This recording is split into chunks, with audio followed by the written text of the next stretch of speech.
வணக்கம் நட்புகளே. கதையோடு கதை பேச கதையின் வாயிலாக என் அன்பான வணக்கத்துடன் இது சுபாஷினியின் ஆடியோ கதைகள். நீங்க இப்போ கேட்கவிருக்கும் நாவல் என் கண்ணில் கரைந்தேனடி கண்ணம்மா.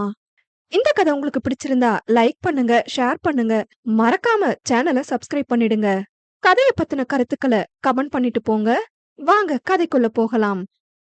அத்தியாயம் 15. இந்த விடியல் புதிதாக ஒரு மாற்றத்தை கொடுக்கும் என்ற நம்பிக்கையில் அன்றைய நாளை தொடங்கினர். மது மல்டி ஸ்பெஷாலிட்டி ஹாஸ்பிட்டல் என்றும் அல்லாது பரபரப்பாக காட்சியளித்தது. காலையில் இருந்து மதுலிகாவை காண விஷ்ணு ஆவலாக இருக்க, அவளோ இன்னும் அவனை வந்து பார்த்த பாடில்லை. ஒருவித ஏமாற்றத்தோடு 2ஆம் கட்ட ட்ரீட்மெண்டிற்குள் காலடி எடுத்து வைத்தான் விஷ்ணு. அவனிடம் டாக்டர் ஆனந்த் பேச ஆரம்பித்தார். விஷ்ணு, இதுதான் உங்களோட கடைசி அட்டெம்ப்ட். நேத்து நீங்க பண்ண மாதிரி அதுல வாழாம உங்களுக்கு தேவையானது தெரிஞ்சுக்கோங்க. நிஜத்துல இல்லாத ஒண்ண கற்பனையில உருவாக்குனா நினைவு பாதை வேற மாதிரி மாறலாம். நீங்க ஒரு நபர் மட்டுமே. நீங்க வாழ நினைக்கும் பாத்திரமா ஒரு நபரை கற்பனை செய்யாதீங்க. அது உங்களை வேற உலகத்திற்கு அழைத்து செல்லும் என்று அவர் கூற, அதை கவனமாக கேட்டுக்கொண்டான் விஷ்ணு. பின் நேற்று அவன் இந்த தவறை செய்துதானே தான் வந்த நோக்கத்தை மறந்தான்.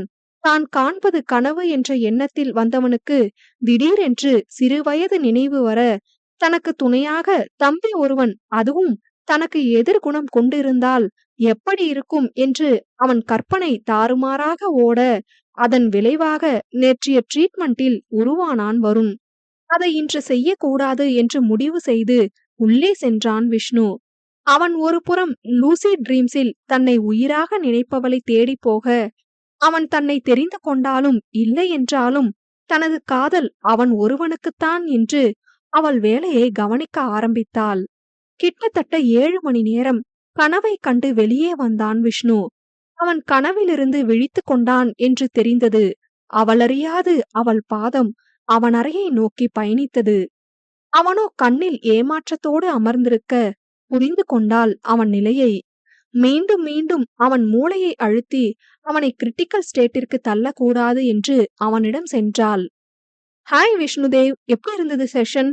என்னால எனக்கு தேவையானத தெரிஞ்சுக்க முடியல டாக்டர் என்றான் வருத்தமாக. அவன் கவலையை தாங்க முடியாதவளாக, சில் தேவ், இது ஜஸ்ட் ஆப்ஷன் தான். அதுவும் உங்க திருப்திக்காக தான் இந்த ட்ரீட்மெண்ட். Calm down. இப்போ உங்களுக்கு ஒரு இன்ஜெக்ஷன் போடுறேன். நீங்க தூங்குங்க. எதுவா இருந்தாலும் எழுந்து பேசலாம் என்று அவனுக்கு ஊசியை போட்டு அவள் அறைக்கு சென்று கண்ணீரில் கரைந்தாள் மதுலிகா. அவள் பேசியது எல்லாம் கேட்ட டாக்டர் ஆனந்த் விஸ்வநாதனிடம் கூற, தன் மகளை காண விரைந்து வந்தார். மது, வாட்ஸ் ஹேப்பனிங்? ஏன் விஷ்ணுவால லூசி ட்ரீம்ஸ சக்சஸா முடிக்க முடியல? இது ஃபெயிலியர் ஆகும்னு எனக்கு முன்னாடியே தெரியும்பா. என்னோட சீரம் அவரோட மூளைய மீட்டெடுக்கும் போது மெமரி லாஸ் நடக்கும்னு தெரியும். அந்த நிகழ்வு எதுவுமே கனவுல வராது. அப்படியே வந்தாலும் எல்லாம் விடையில்லா வினா மட்டுமே. மது, நான் விஷ்ணு கிட்ட பேசி எல்லாத்தையும் சரி பண்றேன். நீ எதுக்கும் கவலைப்படாத. அப்பா, அப்படி எதுவும் செய்யாதீங்க. கொஞ்ச நாள் போகட்டும், எல்லாம் சரியாகும். நானே சரி பண்ண ட்ரை பண்றேன். காலம் கண்டிப்பா பதில் சொல்லும். விஷ்ணுவோட காதல் எனக்கு மட்டும்தான். நான் என்ன முழுசா காட்டி கொடுக்கல. ஆனா என்னோட காதல ஆழமா பதிய வச்சிருக்கேன். அவர் என் நினைவுகளை அதனாலதான் அழிக்காம மீட்க முயற்சிக்கிறாரு. நீங்க என்ன பத்தி கவலைப்பட வேண்டாம். வீட்டுக்கு போய் ரெஸ்ட் எடுங்க. மது, பாத்துமா என்று அவள் தலையை தடவி வெளியேறினார். இதையெல்லாம் கேட்டுக்கொண்டிருந்த ஸ்ரவன், இதற்கு இன்றே ஒரு முடிவு கட்ட வேண்டும் என்று விஷ்ணு கண் விழிப்பதற்காக காத்திருந்தான். மயக்கம் முழுவதும் தெளிந்து தெளிவாக எழுந்தமர்ந்தான் விஷ்ணுதேவ். ஸ்ரவன் உள்ளே வர அவனை வெளியே நிற்க சொல்லி அவனை சோதித்தார் டாக்டர் ஆனந்த். நேற்று போல் ஏதாவது நினைவலைகளுக்குள் சிக்கினானா என்று கேட்க, இல்லை என்று தலையை ஆட்டினான். அவன் நன்றாக இருக்கிறான் என்று கூறி வெளியேற வாசலை பார்த்தான், காரணமே இல்லாமல். ஸ்ரவன் அருகில் வந்தது கூட தெரியாமல் இருந்தவனின் தலையை தொட திரும்பி பார்த்தான் விஷ்ணு. போதும் இவர்களது பிரிவு என்று மதுலிகா கூறிய அனைத்தும் கூறி, ஹாஸ்பிட்டலில் இருந்து வாங்கிய வீடியோ என்று அனைத்தும் போட்டு காட்டினான் ஸ்ரவன். ஒருவேளை விஷ்ணுவிற்கு ஏதாவது ஞாபகம் வரலாம் என்று. ஆனால் அந்த நிகழ்வு அனைத்தும் நிழல் படமாக மட்டுமே தெரிந்தது. முன்பு போல இப்போதும் தன்னோடு இருக்கும் பெண்ணின் முகம் மட்டும் தெரியவில்லை. ஒருவேளை தனக்கு நிரந்தர நினைவு இழப்பாக இருக்குமோ என்று யோசித்தவன் ஸ்ரவன் உதவியோடு விஸ்வநாதனை சந்தித்தான். அவரும் நடந்ததை சுருக்கமாக சொல்ல உடனடியாக மதுலிகாவை பார்க்க வேண்டும் போல் இருந்தது அவனுக்கு. தன் உடல்நிலையை கருத்தில் கொண்டு அடுத்த நாள் வரை காத்திருந்தான் விஷ்ணு. இனி எல்லாம் நல்லதாகவே நடக்க வேண்டும் என்று வேண்டினார் விஸ்வநாதன். தன் நண்பனின் வாழ்வு இனியாவது சந்தோஷமாக அமைய வேண்டும் என்று நினைத்து அமைதி காத்தான் ஸ்ரவன். யாருக்காகவும் நான் நிற்க மாட்டேன் என்று நேரம் ஓட இரவு பகலாகியது. காலையிலிருந்து எப்போது மதியமாகும் என்று நொடிக்கு ஒரு முறை ஸ்ரவனிடம் கேட்டு கொலையாய் கொன்றான் விஷ்ணு. ஸ்ரவனின் கதறல் கேட்டதோ என்னவோ, டாக்டர் ஆனந்த் வந்து விஷ்ணுவை வீட்டிற்கு அழைத்து செல்லலாம் என்றார். அவரை கடவுள் போல் பார்த்து ஒரு நன்றியை கூறி விஷ்ணுவை அழைத்து வீட்டிற்கு விரைந்தான். நன்றாக சென்று கொண்டிருந்த கார் திடீரென்று பிரேக் டவுன் ஆக ஸ்ரவனை கொலைவெறியுடன் முறைத்தான் விஷ்ணு. கோபப்படாத, கேப் புக் பண்றேன் என்ற ஸ்ரவன் கூறியது எல்லாம் எங்கே அவன் காதில் விழுந்தது. காரை திறந்து வெளியே வந்தவன் எதிரே வந்த வண்டியின் குறுக்கே கை காட்டினான். அந்த வண்டியும் நின்றது. அதன் பக்கவாட்டில் அவன் செல்ல அதிலிருந்து இறங்கினாள் மதுலிகா. அவளை கண்டு அதிர்ந்து மீண்டும் பழையபடி முகத்தை வைத்து கொண்டான் விஷ்ணு. அவர்களை நெருங்கியவள், ஸ்ரவன் அண்ணா, என்னாச்சு என்றதும் நிமிர்ந்து பார்த்தான் ஸ்ரவன். கார் திடீர்னு பிரேக் டவுன் ஆகிருச்சு மது, அதான் என்னன்னு பாத்துட்டு இருக்கேன். டஸ்ட் அவருக்கு சேராதண்ணா, நான் டிராப் பண்றேன், அப்புறம் மெக்கானிக் விட்டு காரை எடுத்துக்கலாம். சின்ன பிரச்சனைதாம்மா, நான் என்னன்னு பாத்துட்டு வரேன், விஷ்ணுவை வேணா வீட்ல விட்டுரு. சரி அண்ணா என்று அவனிடம் கூறி வாங்க போகலாம் என்று விஷ்ணுவை அழைத்தாள். காரில் ஏறியதிலிருந்து இருவரும் எதுவும் பேசிக்கொள்ளவில்லை. நிமிடங்கள் நொடிகளாக கரைய அதை உடைத்து பேசினான் விஷ்ணு. எனக்கு பசிக்குது, ஏதாவது சாப்பிட்டுட்டு போலாமா என்றதும் சரி என்று அருகே இருந்த ஒரு ஹோட்டலில் காரை நிறுத்தினான். இருவருக்கும் தேவையானதை ஆர்டர் செய்து சாப்பிடும் வரை எதுவும் பேசாதவன் சாப்பிட்டு முடித்தவுடன் வாயை திறந்து பேசினான். பழசு எதுவும் ஞாபகம் இல்ல, ஆனா உன்னை பார்த்ததும் கடைசி வர வாழணும்னு உன் கண்ணுல அப்படியே கரைஞ்சு போயிடணும்னு தோணுது. நம்ம புதுசா லவ் பண்ணலாமா? உடனே சொல்ல வேண்டாம், 5 நிமிஷம் டைம் எடுத்துக்கோ என்று அன்று அவள் கூறியது போல் விஷ்ணு கூற, அவனுக்கு நினைவு திரும்பி விட்டது என நினைத்து அவனிடம் கேட்க அவன் இல்லை என்று தலையாட்டினான். கொஞ்சம் டைம் வேணும் தேவ் என்று அவள் காருக்கு செல்ல அவனும் அவள் பின் சென்றான், எதுவும் பேசாது. காரில் ஏறி அமர்ந்த விஷ்ணு அவள் கைகளை பற்றி, உன் அதரம் பேசாத மொழி உன் நயனம் பேசியதே, அவை யாவும் பொய்யோ, இல்லை அது என் பார்வை கோளாறோ என்று கவிதை கூற அவனை கட்டிக்கொண்டு கதற ஆரம்பித்தாள் மதுலிகா. உங்களுக்கு பழசு ஞாபகம் வந்தாலும் வரலினாலும் என் காதல் உங்களுக்கு மட்டும்தான் என்று அவனை இறுக்கி அவனுள் புதைந்து விட மாட்டோமோ என்று எண்ணும் அளவிற்கு அணைத்தாள் மதுலிகா. அத்தியாயம் 16. தன்னிடமிருந்து அவளை பிரித்தவன் அவள் கையை பிடித்து தன் சில கேள்விகளுக்காவது பதில் கிடைத்து விடுமோ என்ற ஆர்வத்தில் அவளிடம் பேசினான். மது, என்னை எங்க முதல் முறை பார்த்த? மாமா சொன்னாரு, ஆனா அது முழுசா இல்லாம மேலோட்டமா இருந்தது. உன் காதலை விட என் காதல் தான் எனக்கு அவர் சொன்னதுல புரிஞ்சுது. நம்ம காதல் கதைய நீயே சொல்லு. கதை கேட்கலாம். இப்ப வீட்டுக்கு போவோம். ஹோட்டல்ல இருக்கிற எல்லாரும் நம்மளதான் பாக்குறாங்க. யார் பார்த்தா என்ன, நீ சொல்லு. பழச பத்தி நான் எதுவும் சொல்ல போறதில்ல. இப்போ உங்க காதலை நான் உணரல. உங்க காதலை என்கிட்ட காட்டுங்க, அப்புறம் யோசிக்கிறேன் நம்ம கதைய சொல்லலாமா வேண்டாமான்னு. என் காதல் மேல உனக்கு நம்பிக்கை இல்ல, அப்படிதானே? உங்க மேல எனக்கு நம்பிக்கை இல்ல. திடீர்னு என்ன யாருன்னு கேப்பீங்க. அதெல்லாம் இன்னொரு தடவை என்னால கேட்க முடியாது. ஒழுங்கா என்ன லவ் பண்ணுங்க. இந்த விஷ்ணுதேவுக்கே ஆடுறா. இந்த ஜாடிக்கேத்த மூடி நீதான் போலையே.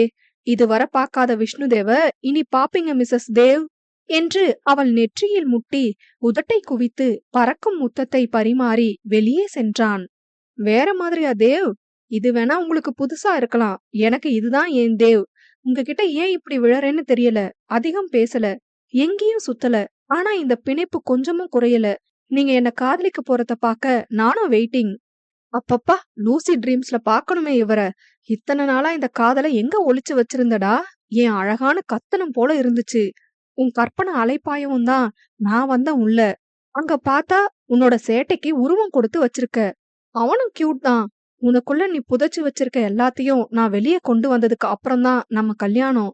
ரொம்ப போரிங் லைஃப் வாழ்ந்த என் அழகனுக்கு வாழ்க்கையோட இன்னொரு சைட காமிக்கணும் என்று நினைத்து சாப்பிட்டதற்கு பணம் கொடுத்துவிட்டு காருக்கு சென்றாள். அவள் இப்படி ஒரு யோசனையில் இருக்க, தான் அவளை எங்கு எப்படி கண்டு காதல் கொண்டோம் என்று யோசித்தவனுக்கு லேசாக தலைவலி எடுக்க, முகத்தை சுருக்கி தன் வலியை மறைக்க முயன்று அவளிடம் அகப்பட்டான். தேவ், நீங்க ஸ்ட்ரெயின் பண்ணாலும் எதுவும் மாற போறதில்ல. ஃப்ரீயா விட்டு நெக்ஸ்ட் மூவ் ஆகி போங்க. ரொம்ப யோசிச்சு காம்ப்ளிகேட் பண்ணிக்காதீங்க. ஓகே டாக்டர் மேடம், இப்போ வீட்டுக்கு போகலாமா என்று கண்ணடித்தான். பா, நம்மாளு செம்ம ஃபார்ம்ல இருக்கானே. இவனோட இந்த மாதிரி இருக்கதானே ஏங்கணும். இந்த ஒவ்வொரு நொடியும் அப்படியே மனசுல சேமிக்கணும். மது, உன்னை பார்க்காமலேயே உன்னை என் மனசு தேட ஆரம்பிச்சிருச்சு. எனக்கே தெரியாம உன் மேல ஒரு உணர்வு. உன்னை பார்த்ததும் எங்கேயோ பார்த்த மாதிரி ஒரு ஃபீல். ஆனா எதுவும் எனக்கு ஞாபகம் இல்ல. ஏன்? ரிலாக்ஸ் தேவ். உங்களுக்கு ஆக்சிடென்ட் ஆனதும் உங்க பிரெயின் டெட் ஆகிருச்சு. அப்பதான் என் ரிசர்ச் முடிச்ச டைம். அது வர குரங்க வச்சு மட்டும்தான் நான் டெஸ்ட் பண்ணியிருந்தேன். எல்லாத்தையும் நம்ம காதல் தான் பாத்துக்கணும்னு அது மேல நம்பிக்கை வச்சு என்னோட லாசரஸ் சீரம உங்க பிரெயின்ல இன்ஜெக்ட் பண்ணேன். எனக்கு நல்லா தெரியும் நீங்க முழிச்சுப்பீங்கன்னு. ஆனா அதுக்கப்புறம் என்ன வேணும்னாலும் நடக்கலாம்னு என் மனசு அடிச்சுக்குச்சு. அதெல்லாம் விட நீங்க வேணும்னு. என்கிட்ட இல்லனாலும் நீங்க வேணும்னு உறுதியா இருந்தேன் என்று நிறுத்தி அவனை பார்த்தாள். அப்பதான் நான் முழிச்சு உன்னை டாக்டர்னு நினைச்சு பேசியிருக்கேன். ஆமா ரைட்? ஆமா, நீங்க முழிச்சு என்ன யாருன்னு பார்த்தபோது உள்ளுக்குள்ள அப்படியே உடைஞ்சிட்டேன். என்னால அங்க அதுக்கப்புறம் நிக்கவே முடியல, கிளம்பிட்டேன். இருந்தும் அப்படியே போக முடியல. டெம்பரவரியா நீங்க கோமா போகும்போது வந்தேன். அப்ப நீ பேசின வார்த்தைகள் தான் உன்னை தேட வச்சுது. அன்னைக்கு மட்டும் இல்ல, அங்க இருந்த அந்த 5 நாளும் உன் பேச்சுதான் என்ன திருப்பி கூட்டிட்டு வந்திருக்குன்னு நான் இப்ப வர நம்புறேன். உங்களை எவ்வளவு கொடுமை பண்ணணும், அதுக்குள்ள நீங்க போயிட்டா யார நான் டார்ச்சர் பண்றது என்று சிரிக்காமல் கூறி காரை உயிர்ப்பித்தாள். அவள் கூறியதை கேட்டு அதிர்ந்தவன், அடிப்பாவி என்று அவள் தலையை தட்டினான். அவன் முகபாவனைகளை ரசித்தவாறு அவன் வீட்டில் அவனை இறக்கி விட்டாள்.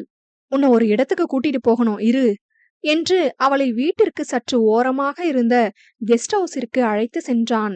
3 அறைகள் கொண்ட சிறு வீடுதான் அது.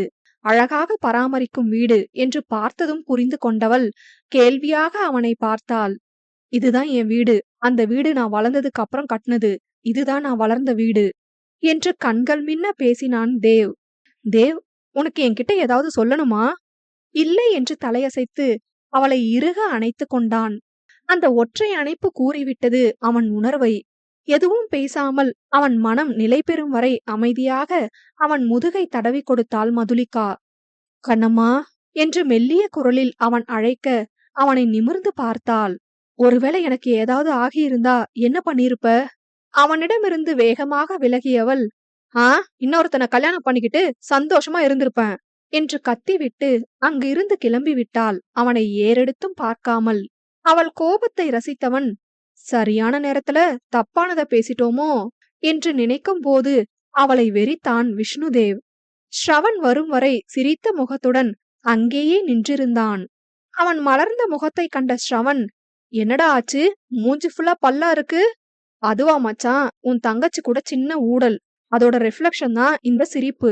என்ன கொஞ்சம் கொஞ்சமா மாத்திக்கணும்டா. பேக் டு ஃபார்ம் ஆகணும். இன்னும் 2 டேஸ் மட்டும் நீ நம்ம கம்பெனிய பாத்துக்கோ, அதுக்கப்புறம் நான் வந்துருவேண்டா. நீ ரிலாக்ஸா வா, ஒன்னும் ப்ராப்ளம் இல்ல. எத்தனை நாள் வேணும்னாலும் டைம் எடுத்துக்கோ விஷ்ணு, நான் பாத்துக்கிறேன். யூஎஸ்ல நம்ம கம்பெனிய பாத்துக்க ஆள் ரெடி பண்ணிட்டேன். இனி மந்த்லி ஒன்ஸ் அங்க போய் செக் பண்ணா மட்டும் போதும். அப்ப ஓகேடா, இப்ப நான் கொஞ்ச நேரம் தூங்குறேன் என்று தனது அறைக்கு சென்றவன் கண்களில் பட்டது அந்த டைரி.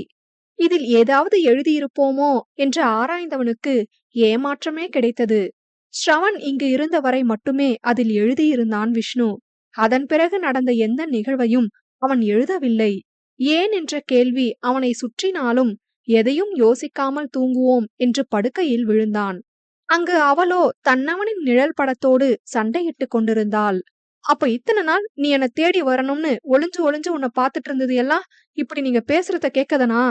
நான் இனி உங்க கூட பேச போறதே இல்ல என்று கண்ணீர் வழிய அதை துடைக்க கூட தோன்றாமல் படுத்து விட்டாள் மதுலிகா.